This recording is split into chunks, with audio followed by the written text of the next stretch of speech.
good morning. I hope everybody is doing well. I have invited today somebody very special. I'm sure you all know about him because he's very famous.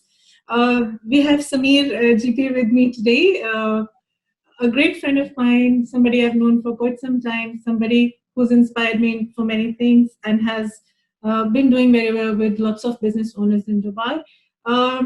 He is known for hosting awesome walkers, and he's an awesome coach for the coaches. He helps business owners build their seven-figure revenue in the first year or second year, Samir, or throughout their life. I help them build their first six figure in coaching business. That's what I do. Okay, great. See, he's corrected me. Probably in 1 year. Okay, great to have you with me, Samir, today. And tell us about yourself. Thank you so much, Nousheen. It's been a pleasure knowing you all these years. I think we have known each other for 1 or 2 years right now. Yeah, it's been a long time. It feels much more than that for sure. Yes, I've been in Dubai since 2016 now, when I started off my coaching business. But I've had 8 different career paths, and when I discovered the world of coaching, it was like I was born to do this, and everything that was happening, it was just life preparing me for this role. So, yeah, that's me in a nutshell. What did you do before that, like as a professional, when you were not into coaching? So I finished off my civil engineering back in the late 90s, and then I got into civil engineering. I realized very early on that this is not what I want to be doing in my life. I want to be doing something else. I just knew that civil engineering was not my cup of tea. And then I started with getting into a business where I was selling handicrafts and doing photo framing. I used to be a photo framer. So anyone who wanted to, they would bring their paintings, artwork, or whatever it was, and I would frame them. So I just loved that. I knew framing is about giving context. It's about giving context in the world of NLP. Art. Exactly, art? Seriously. Oh, yes, it is, yes. When you are framing a piece of art or a photograph, you're giving it a context, a new context that complements the message. Very well put. Yes. Yes. You see how creative you are? You see how creative you are? You have been able to put something that I didn't put into so long. Yeah. Creativity is something that I love. Yes. Yeah. We have a lot of things in common, Samir. So you go on, then I will tell you why I said that. Okay. So then after that, I realized I wanted to get into advertising. I just loved copywriting. I just loved the art of using words. And so I explored getting into the world of advertising. Tried that for about 6 months. And then after that, I found this was not something I want to do. And then I wanted to explore something again. And then I went into farming, and I started looking at how living life as a farmer would be, and went and lived on a farm down in South India. Wow. I lived that life for a very brief period of time, but it was life-changing. It just made me realize how we need so little to have so much fun in life, how we can really live a minimal life and be surrounded by like-minded people and really feel blessed and really enjoy the beauty of everything. So in that farm where we were living, everything was organically grown, and my day would start where I would take the bicycle, go to the beach, go for a swim, come back, work on the field, eat the food that was made on the field, and then the whole day would be spent working on the field. Evening we would go out and play music or cook dinner together as a community, and then go to a nearby school for children where we used to go and teach the slum or the poor children over there. We used to go and teach them something or the other. Whatever we could, we would teach them. It was a really fulfilling life. But I think my folks didn't agree that was a great career choice. So they shipped me to... It's something very different. Like, there were 2 things you were doing: growing, sharing. Growing and sharing. And you were adding value to the lives of all those children and the community you were living in. And so pretty much you were doing the same thing that you are doing now, but in a different way, on a different scale, with a different method. This is what I believe. Absolutely. Yeah, you're right. I can actually, you must be seeing the clouds here. I can imagine how you used to do that. Yeah. So what you're saying makes a lot of sense because everything that I was doing in one form or the other, it was just different forms of the same thing that I love doing. Mm. And people think that there is only one way for you to be happy. There's so many ways for you to be happy, right? And Mm. when so after that, I went and I was serving the American base in Qatar. We were doing procurement for people from across the world. I mean, goods from across the world for the base in Qatar. I was doing that. Then I got into project management for a real estate company in India again after that. Then I went and lived in China for 8 years. I was there helping people buy from China for the longest period of time in my life. Then after that, I came to Dubai, stayed here for a year, tried to get into property, real estate, buying, leasing. Then I went to Qatar. I was in a company that was into serving paratha and karak chai, and they wanted to take this brand global. So Wow. I did that for some time, and I realized selling tea was not my cup of tea. And then I finally discovered the world of coaching. Yeah, so it's been so many different things and So many, yeah. exploring different things. So tell me, how is your story similar? I know you Uh, as a branding strategist. I know you as someone who helps teams and all that stuff. But what's been your story really? yeah, we have this in common where you had a little bit of an artist in you. Hmm. You said that you were going with the frames and the photographs, and then I told you, yeah, that's it. So I used to be a landscape painter when I was a teenager. Landscape? Painter, Oh, art. nice. Yes. So I created silence. I had silence on my canvas. I had wind on canvas, rain on canvas. So I don't know how I did that. And once I painted the first flight. And when one of my cousins came, he was like, "You did this?" I was like, "Of course. Who else will do?" First flight. First flight, yeah. Okay. So how did And that look like? that looked like a bird about to take its first flight, not yet taken, and is ready to fly. It's a moment. And surprisingly, I don't have any of my works with me because in those days, everybody loved what I was doing. So once I finished something, one of my friends or relatives would say, "Oh, this is beautiful. I want it." And they will take it with the Okay. result that I have nothing with me. But when I say it, then people ask me, "Where is your stuff?" But you can still create, right? Right Yeah, now, it you take it time was to an actually. it was a very different thing. I was obsessed, and Mm. I wouldn't be able to sleep if there is an idea bothering me. So I spent my hours and hours, all waking hours in painting, and sometime I would wake up at night to Hmm. finish off my concept because I cannot sleep. So I'll wake up even at 2 a.m. and I will go back to my canvas and complete. This is how I was. Uh, then I completed my master's and I realized that this is not all. There are more ways of expressing myself.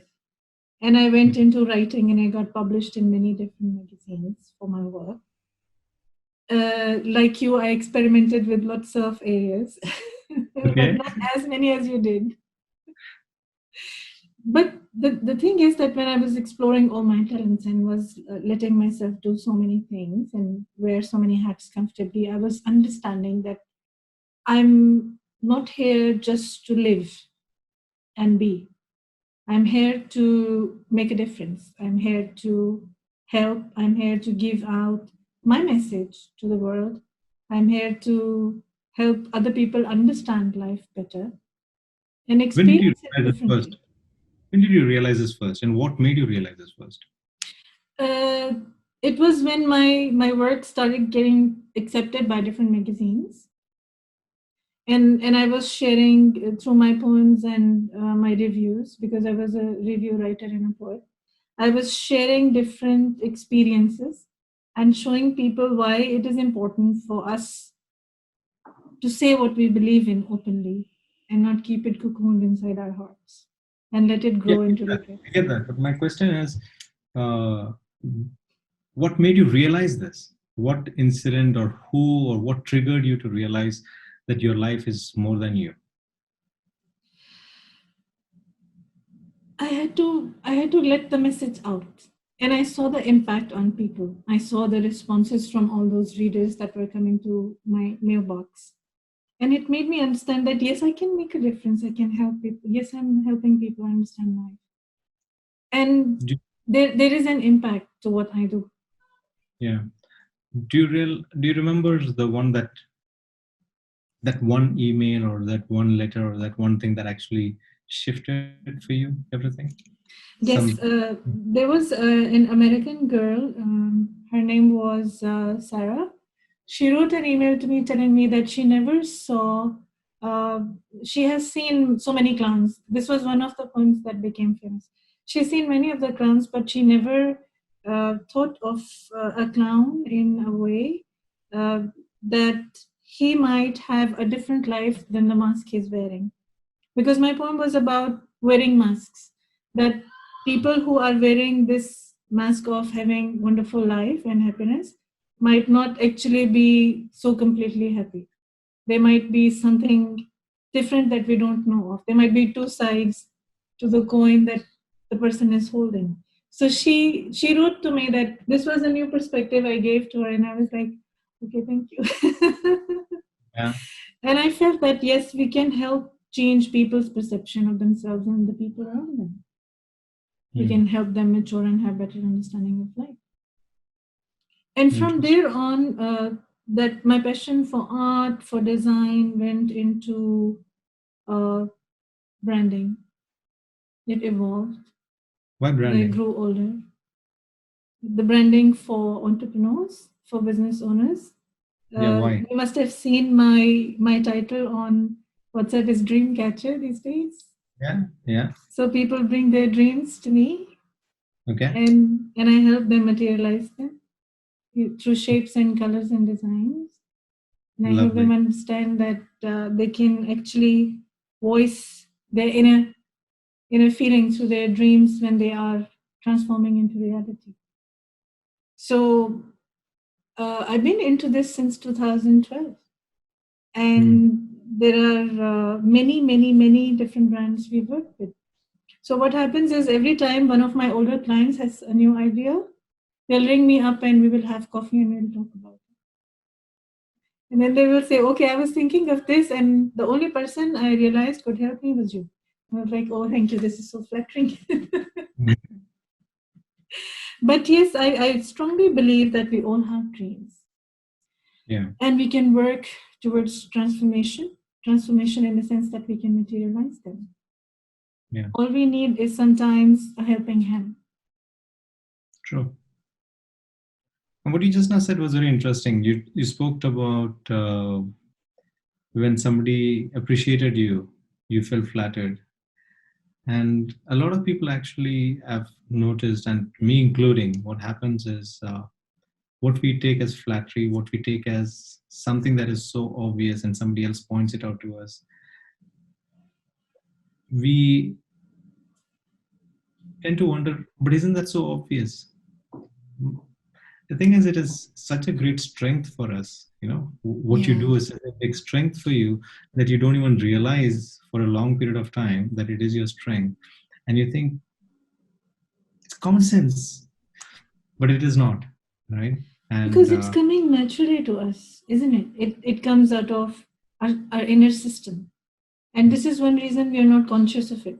We become yeah, conscious when somebody reflects it back to us by saying something. yeah. And what I tell people is, if we can become successful effortlessly versus if we have to put effort to become successful, which one is more enjoyable, Effortlessly. right? So if we choose the things that comes to us effortlessly and try to figure out how we can make a career out of it, imagine how life would be. It would be True. spectacular, right? Yeah. Yes. Yes. And this is what a lot of people don't get it. They don't even realize, or they don't know, or they haven't figured out how to use the strengths that they have uh, to make choices in their life that will actually make their life joyful and effortless. Yeah.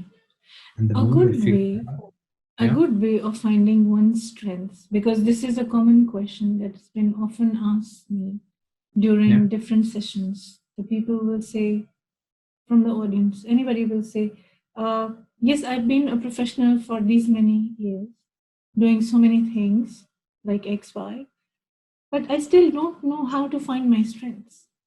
okay, And I believe you might disagree, or you can add your own perspective to it. I believe that experimenting and exploring can bring you to the understanding where you discover your strength. You know that, okay, I am so extraordinarily great at this because yeah, I'm able to test, check, and yeah, know that this is my strength. yeah. So, until and unless a person has this inclination, let's say, and willingness to pull himself out of his comfort zone, experiment, test, check himself, he will not know Yeah. what the strength is. What do you think? I agree. The reason why I said all those career paths that I took, I truly believe and uh, live by it, that life was preparing me for this role. In the sense, it was telling me what are the things that I'm good at and what are things that I'm not good at. Mm. And each time I was, like you said, experimenting and seeing, will it work? Will it won't it work? A lot of people would look at it and say, he's so uncertain about himself. He does not know what he wants. And if you look at a resume, if you look at a CV of somebody who's been jumping jobs, usually the feeling is very negative. He's not sticking around even for a year. Yeah. And I don't think that is the right way to judge a person. We have to sit in front of that guy and ask him what is the reason if you are jumping. If his answer is, I was not feeling fulfilled, then that jump was a brilliant one. Then it becomes the role of Mm. the HR manager to see what is the right fit for him. Probably he still is not aware of what his strengths are. And if that person sitting in front of him can actually help him, then his life will begin to change. Skills can be learned. Strengths are strengths which are a part of your DNA. And the moment you know what it is, then you can use it to put in any area of your life and do it. Just like what you were saying uh, earlier. In the framing business, what I was doing, in the farming business, or in any of that stuff, everything was about people. So when I did my strength test and when I discovered what my strengths are, my number one strength was being strategic. So this is according to the Clifton Strength Finder. If you do the Clifton Strength Finder test, you will find online the test for $50. You can go and do it, and you'll find 34 different strengths that each person holds. My number one was being strategic. My number two was ideating, which means coming up with new ideas. And this I can bring to the table in whatever form and factor that I pick up and own. Today it is coaching. When people ask me, are you going to be a coach for the rest of your life? I say, I don't know. Today, this is what excites me. This is what Yes, I'll be because doing. it's a journey. You It's a cannot journey. stop. Yeah. So when people say, I have a lot of ideas and I want to do all of them, what do I do? A lot of people I, say that. huh? A A lot lot of of people people say that. Yes. say that, What right? do They I say, I do? want to do this, I want to do that, I want to do everything. And the answer to that is pick one. Start with one. If that doesn't work, pick the next one. If that doesn't work, pick the next one. And you'll figure out along the way Yeah. which one is the best one for you. And Which is there's the no right best and fit? wrong answers. Yeah? There's no right and wrong answers. There's no uh, people stop themselves because of the feeling of how people will judge them, how people around them will speak about them. It could be their own family members, it could be their friends who will all be thinking about what is this guy about? Or what is he or she trying to do by going on experimenting? Life is not like that. You have to get a job, you have to earn your salary, you have to take care of your family. Yeah. You can't be going out and experimenting life for the rest of your life. You have to get settled This is what they say. They want to tie you to that tree and keep you down there because I feel they are themselves stuck over there and they feel unfulfilled. So I always say that when someone says no, what they mean is no, they cannot do it. If they say no to your Mm. dream, because they wouldn't be able to do it. It's not because you can't do it. They don't know what you're capable of. So, and only each person knows what they're capable of. And if they truly tap into it and touch into what their true genius and strengths are, then there is no stopping. It just is a matter of actually seeing how you can amplify what you have and Yeah. seeing you're picking the right things so that you can put everything into place. Mm. So, for example, I told you my strength is being strategic and uh, coming up with new ideas, ideating, right? Now, if I were to work in an environment, if I were to be in a job where I was not allowed to utilize these strengths, imagine what my life would look like. Seriously. Horrible, right? And Yes. this is how most people get into jobs. They get into jobs just for the salary and they don't look at their strengths. And then they just Mm. end up doing something initially so that they can pay the bills, they can sell. Yes. And then they feel frustrated for the longest period of time because they feel unfulfilled. Feeling unfulfilled means not being able to use your strengths, not being Mm. able to use what your true genius is. And if you're not able to really go in and tap into that, then what happens is you feel stuck. And then you're like, if I get out of this, and then your mind has become so conditioned to being not fulfilled that you get scared to go out there and try something new. So you're like, Yeah. if I lose this job, what will happen? Will I survive? Oppression. This is a Yeah, personal level of oppression because you're snubbing your natural self. absolutely. So I never got fired from any of the jobs that I was having also. I always Mm. fired myself. I was like, if I was in a company and I was not happy, I fired myself. I Yeah. said, I'm quitting. And I would quit without not having the next plan. I would just leave and It's then decide it's what to difficult. do.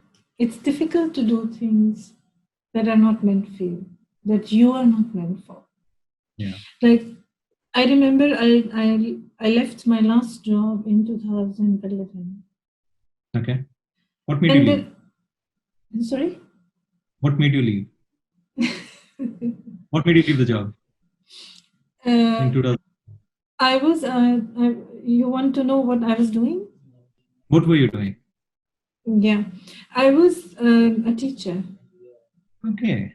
Yeah. Have So you been a teacher? I was helping students explore literature. And my Wow. students were the A level students, like 17, 18 years of age. And I was helping them explore literature because primarily I'm a major in literature. Again, that connects back to my passion for art. So I felt that I have boxed myself and I'm not doing 100% of what I'm made for. I have to do more. And if I continue this way, I will not have the fulfillment I need. Hmm. So I resigned and I started with copywriting. That Come was on. one way. Seriously, that was Advertising. one. That was one way of letting out all the storm inside me that I was thinking of all the time. And I continued reviewing literature like I used to do. Okay. So that helped me on, and then gradually I built that into a branding and marketing business, and it grew with time. I learned. I self-taught myself. I kept Yeah. myself open to knowledge. Okay. I told myself I'm coachable. I can acquire new skills, and I evolved with time. This is how it went. Yeah. And when you don't give up on your dreams, you will succeed. Yes. When you know for sure that this is what I want to do, even if you fail, you just learn, okay, this is what I should not be doing next time. Mm. That's all. There's nothing else to it. When you fail in something that you're doing and you're not going to give up on it, it's just that, okay, this didn't work. What next? Yeah. And normally, all we need to do is perhaps switch. Instead of using your energy towards something that's not working, use it Yeah, in a different way so that it starts working for you. And that brings a- you what you are looking for. absolutely. Like what we're doing right now.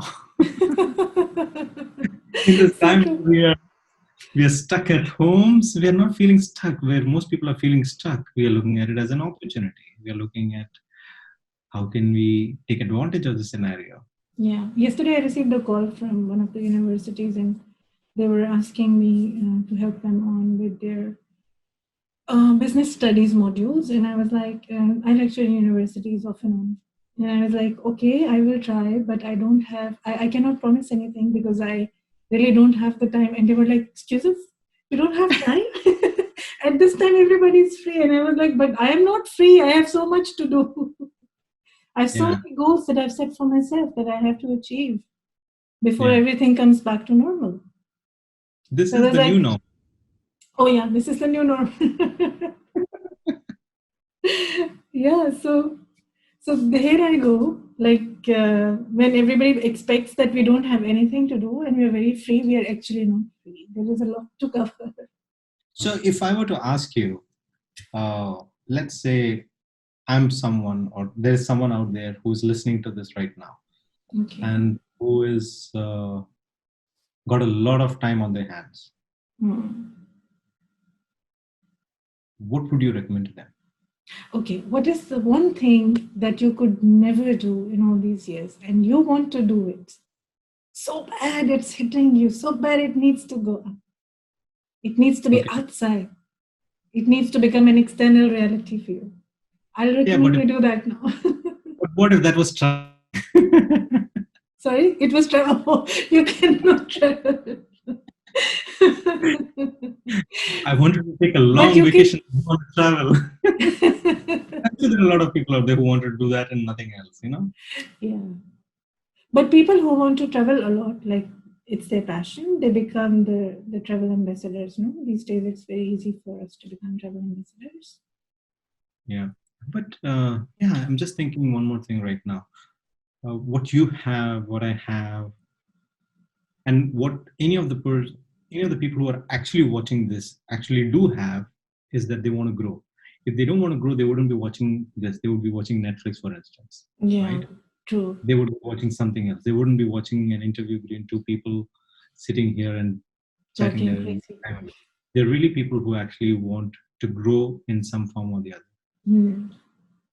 So, in the space of personal growth, I think if so, what we have is right now an audience who's listening to us who is attracted to personal growth. Yeah, you're the growth coach, Samir. You are too. You're doing the same. You're doing it through your talks. You're doing it through how you bring in different people, and you're sharing the knowledge. You're doing it in your own way, right? So when it comes to these people who are out there and they have multiple choices, yes, I said pick one, but what else would you say? Is there something else? How would they actually identify what to pick for themselves in terms of personal growth? For for me, it has always been through trial and error. Like I'll never know unless I try something that it's the right thing and it brings me the right kind of fulfillment. You Yeah, know. So I personally believe that it's always best to give things a try. Anything yeah, that resonates with you as a person. Like yeah. everybody cannot be an artist, and similarly, everybody cannot teach. It's a skill. Only Nousheen can do it. Yeah. No, come on. You do it so well, don't you? You're coaching all the coaches. No, he said art and teaching. I said only those things only you can do. No, of course not. Right. So it comes to what you feel most passionate about, what you're most willing to give your time to, Yeah, and you want to kick it and see. yeah. What That's about your exactly idea? that is. Yeah, I was thinking exactly the same or along similar lines. I was thinking if someone wanted to pick something that excites them. Exactly. Something Yeah. that you feel is going to trigger. Sometimes we need You- to flip things.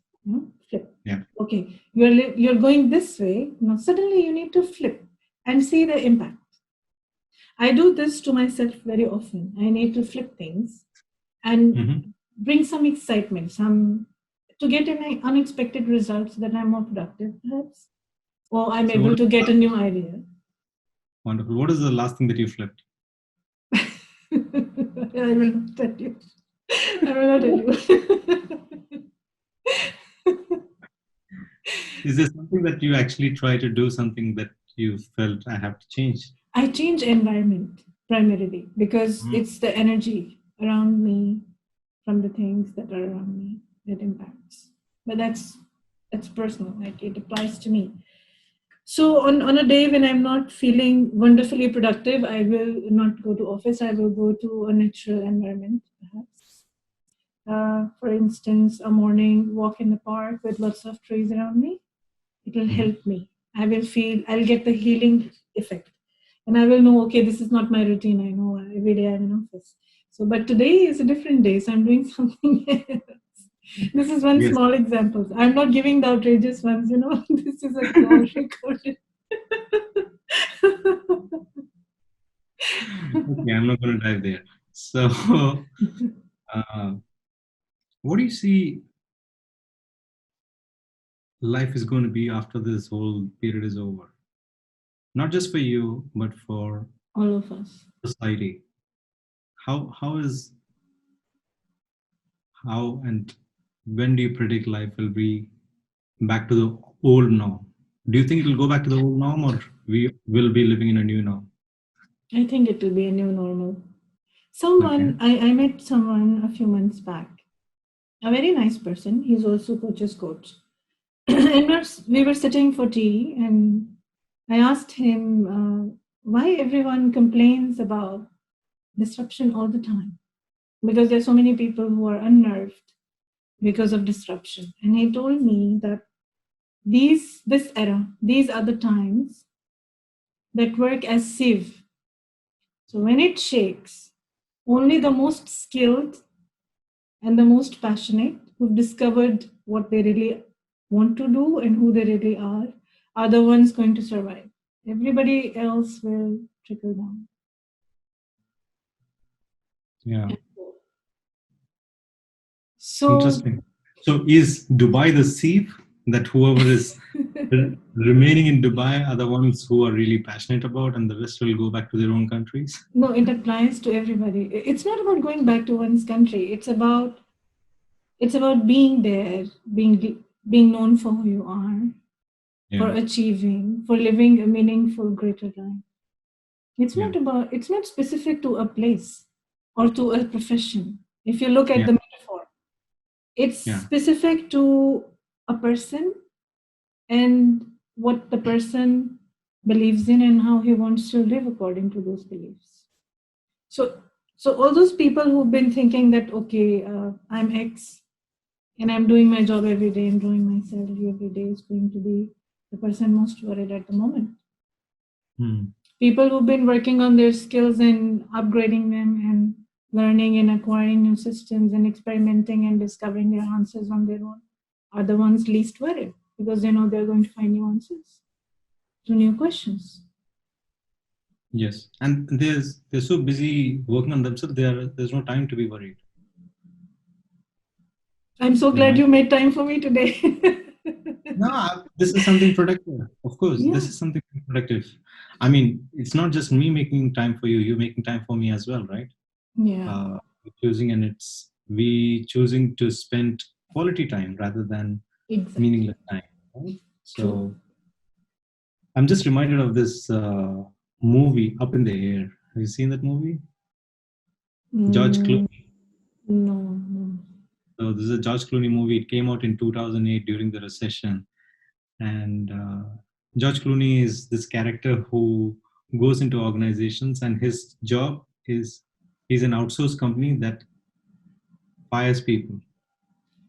So he goes into the company and he fires people. This is his job. So the company themselves will not fire their employees. They'll hire his service. He'll come into the company and he'll fire them. he'll fire the people who they give him a list. Mm. So the scene goes like this: people will come sit in front of him, and what he does is, it's a beautiful movie, by the way, you should watch it. What he'll do is he'll sit in front of them, they'll come, and he'll put all these catalogs in front of these people, and he'll tell them, today is the first day of the rest of your life. And they're like, what do you mean? You have so many options in front of you. They say, no, but I have a job over here. I can forget the job. You don't have anything right now. You have these options. You know? And I think we're living in a similar time right now, Mm. Mm. where if people actually realize it, now is a great time for them to realize that they have so many options lying in front of them that nature has actually brought in front of them, and they can Mm. actually really start identifying and seeing what is it that they truly want to do, because nobody's really sure. And especially for the ones who are skeptical, are they going to have a job when they go back? They Mm. should be the ones, I believe, who should prepare for the time when this whole thing is over. Yeah. They should be so busy scaling up, they should be so busy trying to see what is it that they truly love to do. They should go out there, find a coach for themselves. They should go out there, find a mentor for themselves. They should go out there and have those conversations, or meet those people, or explore, or do whatever it requires for them to really find what is their strength, really find what is their zone of genius. And then, just like you said, after they Yes. identify that strength, use it to serve people, use it to Mm. help people, use it to make a difference, use it to see what it is that they can do with that skill that they have, or the strength that they have, to make an impact. And if they start living that kind of a life every single day, it'll be full of joy, and they'll never have to worry about losing their job. They'll never have to worry about what next, because they will know what next. They will always see what is Yes. their own personal growth. They'll always see what is their personal journey, because they're seeing how they can take their strength, and then today they're serving 10, how to serve tomorrow 100, the day Mm. after 1,000, then the day after 1,000,000. And then you just have to keep scaling how you can serve using your strengths and your gift. So we are actually, if people realize that we are living in a beautiful time, this time, thanks to Corona, if we can actually realize it, if we Yeah. start seeing it from that perspective, it is a beautiful time. It is a beautiful time to reflect. I don't mean any disrespect to the people who are losing lives, but then there are people who are losing lives every day of one disease or the other anyway. Yeah. We never think about that. There are people who Mm. are out of cancer, out of so many Many diseases. diseases. Yes. And there's no age to when people will pass away. There's no age when people will die. And there is nothing that, you know, people die only of corona these days. It's not that. Mm. So death can come at any time, but what we have right now is life. Exactly. And if we can be truly feeling blessed for the life that we have, and feeling excited for it while having it, nothing like it. Mm.